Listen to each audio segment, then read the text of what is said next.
The last person in order of time to propose a natural cure against cancer is Dr Simoncini, an Italian oncologist who finds himself in the middle of a storm after having declared that the origin of cancer is not genetic but it is due to the aggression of a fungus called Candida albicans.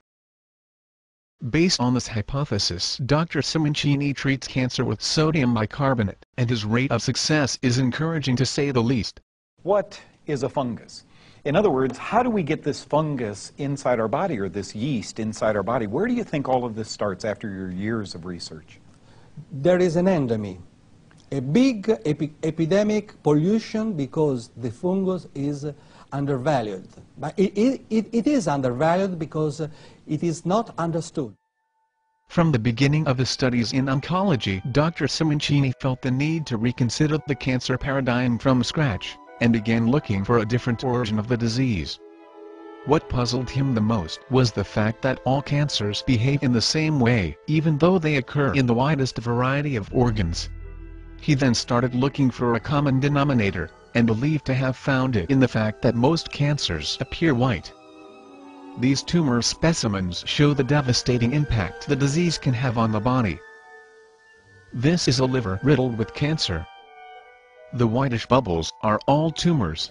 If you enter in the body and you reach an organ affected by the cancer, you can see that the lumps are always white. The lumps are white? Lumps are always white. Sometimes it is covered with blood or with the defense reaction. But in every post-mortem examination, scientists find the white lumps, the white masses, that is fungi. This is the pleura.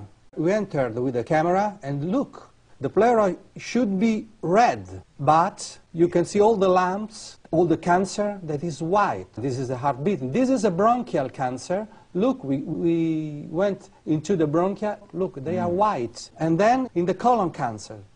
This is red because there is a little bit blood. I washed it up. Okay, and now it's white. Now, look. It is always white.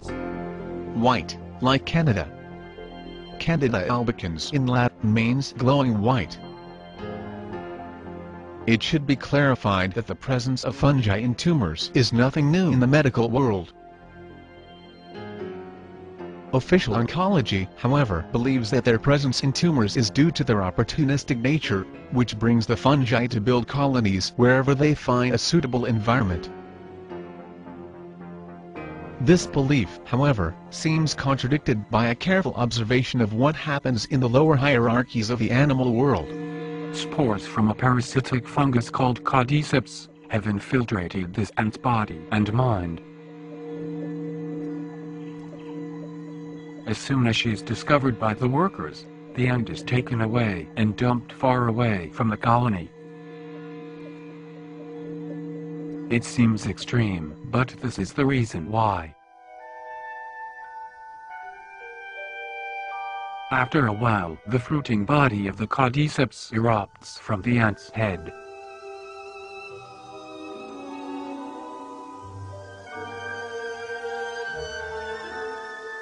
It can take 3 weeks to grow, and when finished, the deadly spores will burst from its tip.